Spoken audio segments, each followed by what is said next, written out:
अनघा लिखिते लिखित शापित तारुण्य भाग दुसरा. वैभवला गावात राहून आठवडा झाला होता. बऱ्यापैकी तो रुळला. शाळेत 1-2 मुलं दुसऱ्या गावची सुद्धा आली. त्याची उत्तम शिकविणे यामुळे विद्यार्थ्यांना शाळेत यायला आवडायला लागले.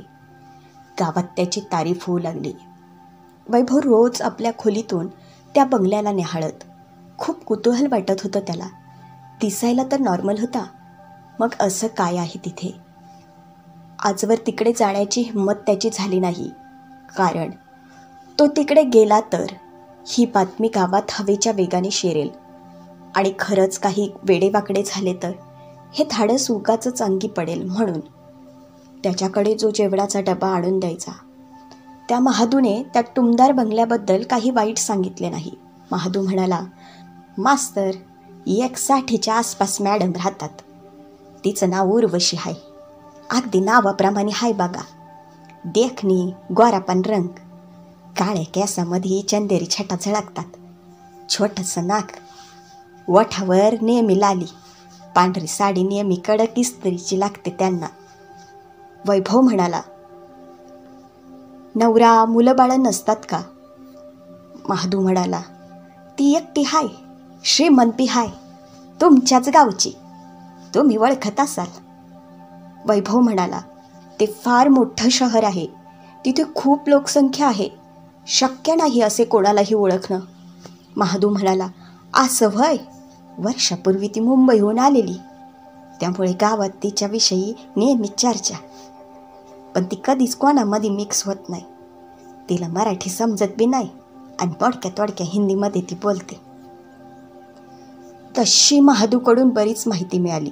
तिच्या घरी काम करायला सरू, त्याची बायको आणि माळीकाम व इतर बाहेरची छोटी मोठी कामं करायला महादू या 2 व्यक्तीशिवाय कोणीही तिथे फिरकत नसे. सकाळी 5 वाजता रोज मॉर्निंग वॉक करताना ती दुरून दिसायची. त्या व्यतिरिक्त असं संशयास्पद काही वैभवला जाणवलं नाही.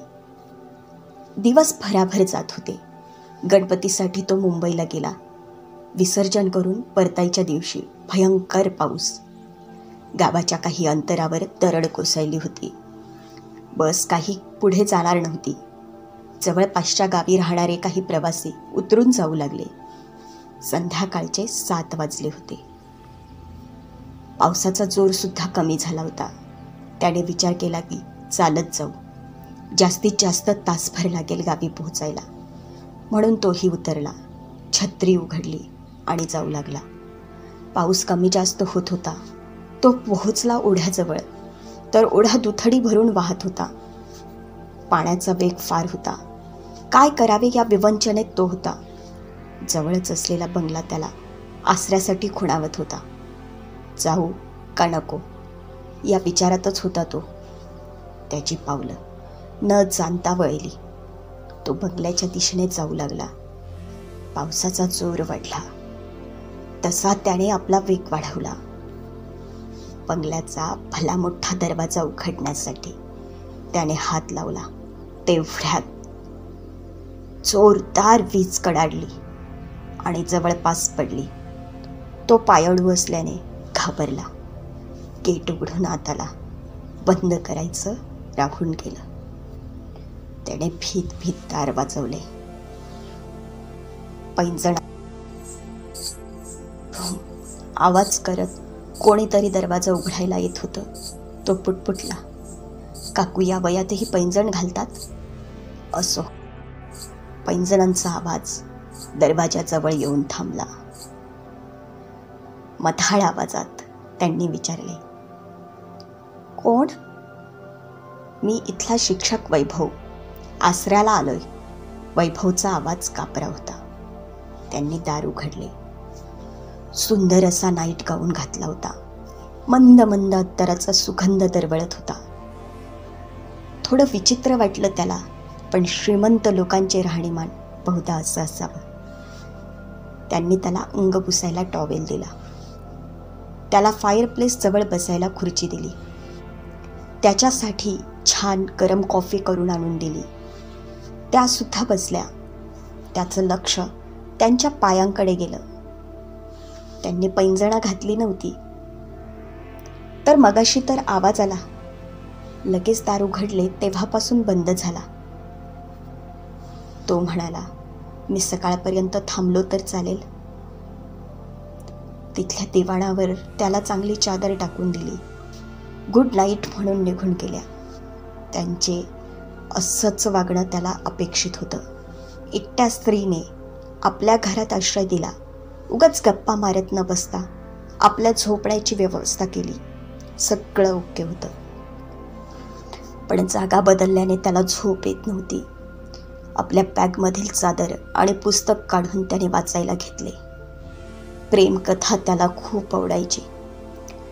कोणीतरी अशी सुंदर प्रेमिका आपल्या आयुष्यात यावी. त्या नायकाप्रमाणे आपण सुद्धा तिला आपल्या मिठीत घ्यावे, अशा गोड गुलाबी स्वप्नात तो रमून जायचा. बाराचा ठोका पडला तसा तो दचकला. मग डोक्यावर हात मारून स्वतःशीच हसला. विजेचा लखलखाट सुरूच होता आणि लाईट गेले. अचानक त्याचं लक्ष समोरच्या खिडकीच्या काचेकडे गेले. त्या बंगल्यातल्या लॉनवर कोणीतरी दिसले तसा तो घाबरला. अंगावर चादर घेऊन हळूच खिडकीजवळ गेला आणि पडद्याआडून पाहू लागला. समोरचे दृश्य पाहून तो अवाक झाला. धन्यवाद मित्रांनो. कथा आवडली असेल तर चॅनल नक्की लाईक करा, शेअर करा, सबस्क्राईब करा आणि कथेचा पुढील भाग ऐकायला विसरू नका.